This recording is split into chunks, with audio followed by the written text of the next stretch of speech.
PM-ശ്രീ അടക്കമുള്ള പദ്ധതികളും national education പോളിസിയൊന്നും നടപ്പിലാക്കില്ല എന്നാണ് ശിവൻകുട്ടി പറയുന്നത്. കാശ് വാങ്ങിച്ചെടുക്കാൻ വേണ്ടിയിട്ടുള്ള പരിപാടി മാത്രമായിരുന്നു അതെന്നാണ് ശിവൻകുട്ടി വെളിപ്പെടുത്തുന്നത്. അങ്ങനെ ചെയ്യാൻ കഴിയുമോ സംസ്ഥാന സർക്കാരിന്? അല്ല, ഒന്ന് ശിവൻകുട്ടി ഇപ്പം എന്താണ് അങ്ങനെയൊന്ന് പറയാൻ കാരണം എന്നുള്ളതാണ്. അതെ, ഇത്രയും കാലം ശിവൻകുട്ടി അത് പറഞ്ഞിരുന്നില്ല. ഇപ്പോഴാണ് പറയുന്നത്. ഇപ്പോഴാണ് ശിവൻകുട്ടി പറയണത് ഞാനിത് ആളെ പറ്റിക്കാൻ വേണ്ടിയിട്ട് വെച്ചാൽ കാശ് വാങ്ങിയിട്ട് നടപ്പിലാക്കാതിരുന്നാൽ പോരെ എന്നാണ് പുള്ളിയുടെ വാദം. അത് ഇത്ര ബുദ്ധിശൂന്യനാണ് ശിവൻകുട്ടി എന്നുള്ള കാര്യം നമുക്ക് ഒരിക്കൽ കൂടി ബോധ്യപ്പെട്ടു എന്നുള്ളതാണ്. കാരണം സെൻട്രൽ ഗവൺമെൻറ് ഒരു പ്രോജക്റ്റിന് പൈസ തന്നിട്ടുണ്ടെങ്കിൽ ആ പ്രോജക്റ്റ് നടപ്പിലാക്കണം. നടപ്പിലാക്കിയില്ലെങ്കിൽ ആ പണം തിരിച്ചു കൊടുക്കേണ്ടി വരും. തിരിച്ചു കൊടുക്കുക എന്ന് പറഞ്ഞാൽ അടുത്ത് കിട്ടാനുള്ള ഗഡുവിൽ ഇത് നിങ്ങൾ ഇംപ്ലിമെൻറ്റ് ചെയ്യാതിരുന്നു കഴിഞ്ഞാൽ അതെടുത്തിട്ടേ ബാക്കി കൊടുക്കുകയുള്ളൂ. അപ്പോൾ ഈ പണം തിരിച്ചു കൊടുക്കേണ്ടി വരും. അപ്പോൾ അങ്ങനെ ഇരിക്കെ എന്തിനാണ് ഇപ്പോഴും ഇങ്ങനെ പറഞ്ഞത്? ഒന്ന്, എന്തുകൊണ്ടാണ് PM-ശ്രീ നടപ്പിലാക്കില്ല എന്ന് പറയാൻ കാരണം? അതിനൊരു ഉത്തരം കിട്ടണമല്ലോ. അതിനാണ് ഒരു ഉത്തരം വേണ്ടത്.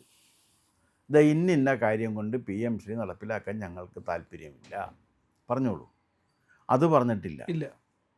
പിന്നെ പുതിയ വിദ്യാഭ്യാസ പദ്ധതി നയം, ന്യൂ എഡ്യൂക്കേഷൻ പോളിസി ഇംപ്ലിമെൻറ്റ് ചെയ്യപ്പെട്ട് കഴിഞ്ഞല്ലോ. ഇവിടെ കോളേജുകളിലൊക്കെ ഇംപ്ലിമെൻറ്റ് ചെയ്യപ്പെട്ട് കഴിഞ്ഞില്ലേ?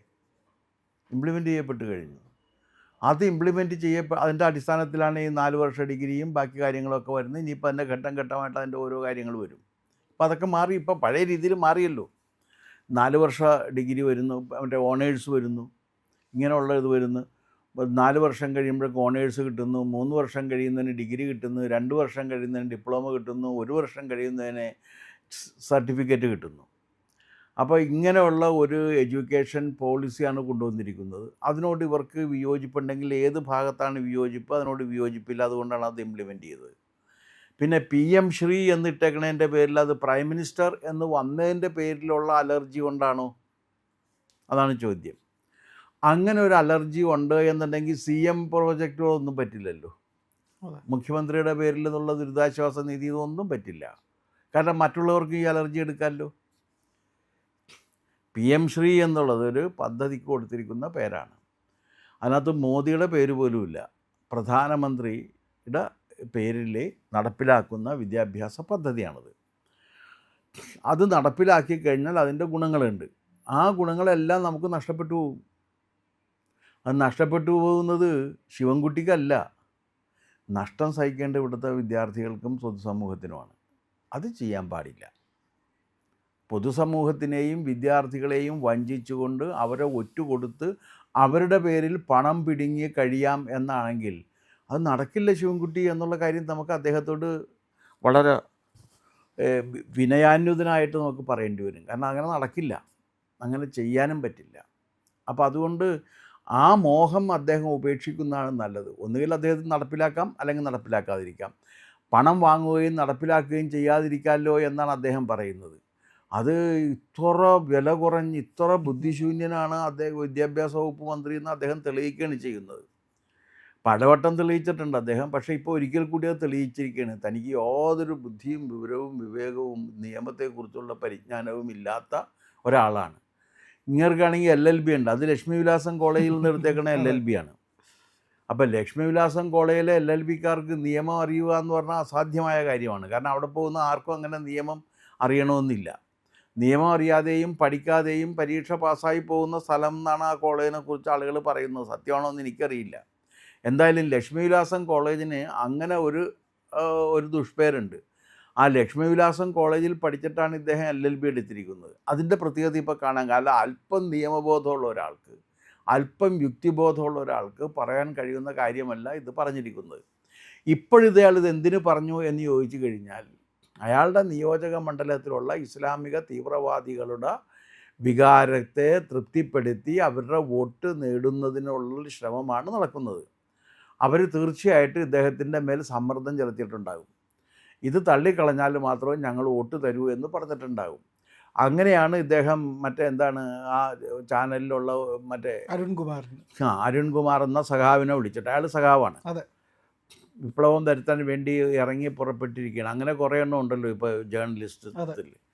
കാരണം ഇവരെന്ത് വിപ്ലവമാണ് ഇതുവരെ നടത്തിയതെന്നുള്ള കാര്യം ആർക്കും അറിയില്ല. ഇനി നടത്താൻ പോകുന്ന വിപ്ലവം എന്താണെന്നുള്ള കാര്യവും അറിയില്ല. ആകെ ഇപ്പോൾ SFI കേരളത്തിൽ നടത്തിയിട്ടുള്ള വിപ്ലവം എന്ന് പറഞ്ഞാൽ എന്താണ്? പ്രിൻസിപ്പലിൻ്റെ കസേര കത്തിച്ച് പ്രിൻസിപ്പലിന് ഇന്ന് സാങ്കല്പികമായിട്ട് ചിതയൊരുക്കി, പിന്നെ തോറ്റ വിദ്യാർത്ഥിക്ക് ജയിച്ച മാർക്ക് ലിസ്റ്റ് കൊടുത്തു, PhD പ്രബന്ധം മോഷ്ടിച്ച PhD പ്രബന്ധത്തിന് PhD കൊടുത്തു. ഇങ്ങനെയുള്ള കുറേ സൽകൃത്യങ്ങളാണ് SFIയുടെ സമരം കൊണ്ട് വിദ്യാഭ്യാസ രംഗത്തുണ്ടായിട്ടുള്ള നേട്ടങ്ങൾ. അല്ലാതെ വേറെ എന്താണ് ഇവരുടെ സമരം കൊണ്ടുണ്ടായിട്ടുള്ള നേട്ടങ്ങൾ? അവരാണെങ്കിൽ കോളേജിൽ പോകുന്നത് പഠിക്കാനല്ല, സമരം പഠിക്കാനാണ്. അതെ. സമരം പഠിക്കാൻ വേണ്ടി കോളേജ് എന്ന് പറഞ്ഞപ്പോൾ ഒരു കാര്യം തീരുമാനിച്ചു, പഠിക്കണമെന്ന് താല്പര്യമുള്ളവൻ കേരളം ഉപേക്ഷിച്ചു പോയി. ഇവർ സമരം പഠിക്കാൻ വേണ്ടി കോളേജ് ഇട്ട് അവിടെ എന്നിട്ട് ആ കോളേജിൽ പഠനം ഒഴികെയുള്ള ബാക്കി എല്ലാ കാര്യങ്ങളുമൊക്കെ നടത്തുന്നുണ്ട്. ഇപ്പോൾ മാരേജ് കോളേജിൻ്റെ പോയി കഴിഞ്ഞാൽ മിക്കവാറും ദിവസം അവിടെ നടക്കുന്നത് ഫിലിം ഷൂട്ടിങ്ങാണ്. ഫിലിം ഷൂട്ടിങ്ങിനൊരു കോളേജ് ക്യാമ്പസ് കൊടുത്തിട്ട് അതിൻ്റെ പണം വാങ്ങിക്കൊണ്ടിരിക്കുകയാണ്. ഒന്ന് ആലോചിച്ച് നോക്ക്, ഒരു വിദ്യാഭ്യാസം നടക്കേണ്ട ഒരു സ്ഥാപനത്തെ സിനിമ ഷൂട്ടിങ്ങിന് വേണ്ടി വിട്ടുകൊടുക്കുകയാണ്. അത് മാരേജ് കോളേജ് പോലുള്ളൊരു കോളേജിനാണ്. ആർക്കും പരാതിയില്ല, ഒന്നുമില്ല.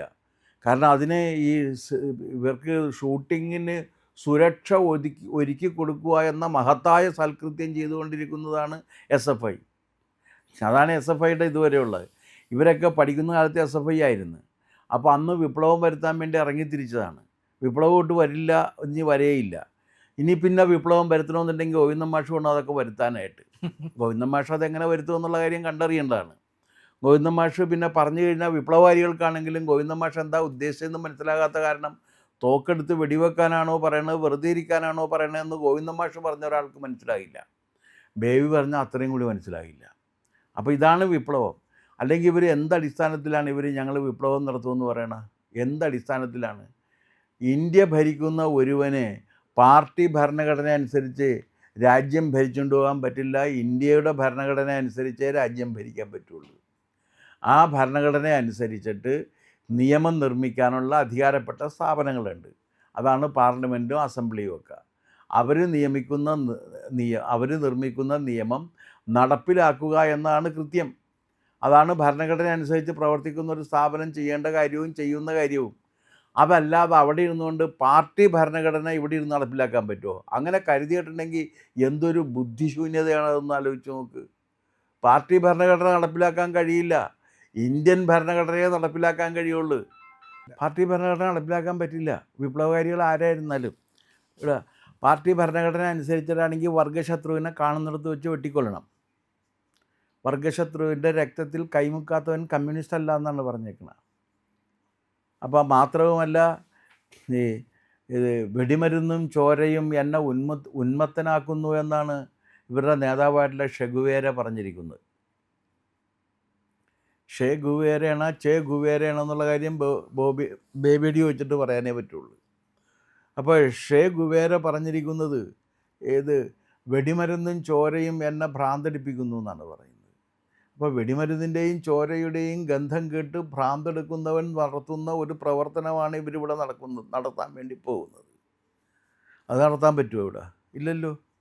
ഇവിടെ ഭരണഘടനയില്ലേ? ആ ഭരണഘടന അനുസരിച്ച് ഇവർക്ക് അത് നടപ്പിലാക്കാൻ പറ്റില്ല. അപ്പോൾ കമ്മ്യൂണിസം നടപ്പിലാക്കണമെന്നുണ്ടെങ്കിൽ വർഗശത്രുവിനെ വകവരുത്തേണ്ടി വരും. വർഗശത്രുവിനെ വകവരുത്താൻ പോയി കഴിഞ്ഞാൽ കൊല്ലപ്പെടുന്നത് ഇവരായിരിക്കും, വർഗശത്രു ആയിരിക്കില്ല. അപ്പോൾ അതുകൊണ്ട് പാർട്ടി ഭരണഘടന അനുസരിച്ചിട്ടുള്ള ഒരു കാര്യവും ഇന്ത്യയിൽ നടപ്പിലാക്കാൻ സാധ്യമല്ല. കാരണം ഇന്ത്യയിൽ നടപ്പിലാക്കുന്നത് എപ്പോഴും എന്തായിരിക്കും? ഭരണഘടന അനുസൃതമായിട്ടുള്ള കാര്യങ്ങളായിരിക്കും. ആ ഭരണഘടനയ്ക്ക് അതിൻ്റെ ഒരു സംവിധാനമുണ്ട്. കേന്ദ്രത്തിന് ഇന്നിന്ന കാര്യങ്ങളിലെ അധികാരം, സംസ്ഥാനങ്ങൾക്ക് ഇന്നിന്ന കാര്യങ്ങളിലെ അധികാരം. കേന്ദ്രത്തിന് അധികാരമുള്ള സ്ഥാനങ്ങളിൽ കേന്ദ്രം ഒരു തീരുമാനമെടുത്തു കഴിഞ്ഞാൽ അത് പാർലമെൻറ്റ് പാസ്സാക്കിയ ഒരു നിയമമായിട്ട് വന്നു കഴിഞ്ഞാൽ ആ നിയമം നോട്ടിഫൈ ചെയ്യപ്പെട്ട് കഴിഞ്ഞാൽ ആ നിയമം അനുസരിച്ച് കാര്യങ്ങൾ നടക്കൂ. That is what is by rule of law. നിയമവാഴ്ച അതാണ് പറയുന്നത്. അതിനെപ്പറ്റി പോലും ബോധമില്ലാത്ത ഒരു മന്ത്രി, അതിനെപ്പറ്റി പോലും ബോധമില്ലാത്ത ഒരാളാണ് ഭരിക്കുന്നത്. അപ്പോൾ അയാൾക്ക് അതിനെക്കുറിച്ചൊക്കെ അറിയാത്ത ഒരാളല്ല.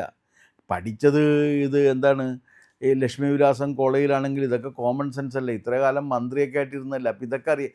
പക്ഷേ എന്തുകൊണ്ടാണെന്ന് വെച്ചാൽ ഇസ്ലാമിക തീവ്രവാദത്തിൻ്റെ ഭീഷണിക്ക് മാർക്സിസ്റ്റ് പാർട്ടി വഴങ്ങുന്നതിൻ്റെ സൂചനയാണ് നമ്മൾ ഈ കാണുന്നത്. പ്രിയപ്പെട്ട പ്രേക്ഷകരെ, ഞങ്ങൾ ഇന്ത്യ ലൈവ് പതിപോലെ നമ്മൾ പറയുകയാണ്, മാധ്യമങ്ങളിൽ വരാത്ത, മറ്റു മാധ്യമങ്ങൾ പറയാത്ത വാർത്തകളാണ് നിങ്ങളുടെ മുന്നിലേക്ക് കൊണ്ടുവരുന്നത്. ഇത് പറയാൻ ഞങ്ങൾക്ക് പ്രേരണയും ശക്തിയും നിങ്ങളാണ്. നിങ്ങൾ ഞങ്ങളുടെ കൂടെ ഉണ്ടാവണം. ഞങ്ങളുടെ ചാനൽ സബ്സ്ക്രൈബ് ചെയ്യണം. നമുക്കൊരു ചാനൽ കൂടിയുണ്ട്, C4N, C4N മലയാളം. നമ്മൾ ഈ തെരഞ്ഞെടുപ്പൊക്കെ ആയതുകൊണ്ട് കൂടുതൽ വാർത്തകൾ നമ്മുടെ ഈ പ്ലാറ്റ്ഫോമിൽ തന്നെ കൊടുക്കാൻ കഴിയാത്തതുകൊണ്ടാണ് C4Nൽ പുതിയ വാർത്തകൾ കൊടുക്കുന്നത്. അപ്പോൾ ആ ചാനലും കൂടി ഒന്ന് സബ്സ്ക്രൈബ് ചെയ്യണം. ഇന്ത്യ ലൈവ് ഉറപ്പായിട്ടും ചെയ്യണം. C4N കൂടെ, C4N, C എന്ന് പറഞ്ഞാൽ ക്രെഡിബിൾ, ഫോർ എൻ നേഷൻ, രാജ്യം. നമ്മുടെ രാജ്യത്തിന് വേണ്ടിയാണ്. രാജ്യം വിട്ട് ഒരു കാര്യവും ഇന്ത്യ ലൈവിനില്ല. അതുകൊണ്ട് ഞങ്ങളുടെ കൂടെ ഉണ്ടാവണം എന്നുകൂടി അഭ്യർത്ഥിക്കുന്നു.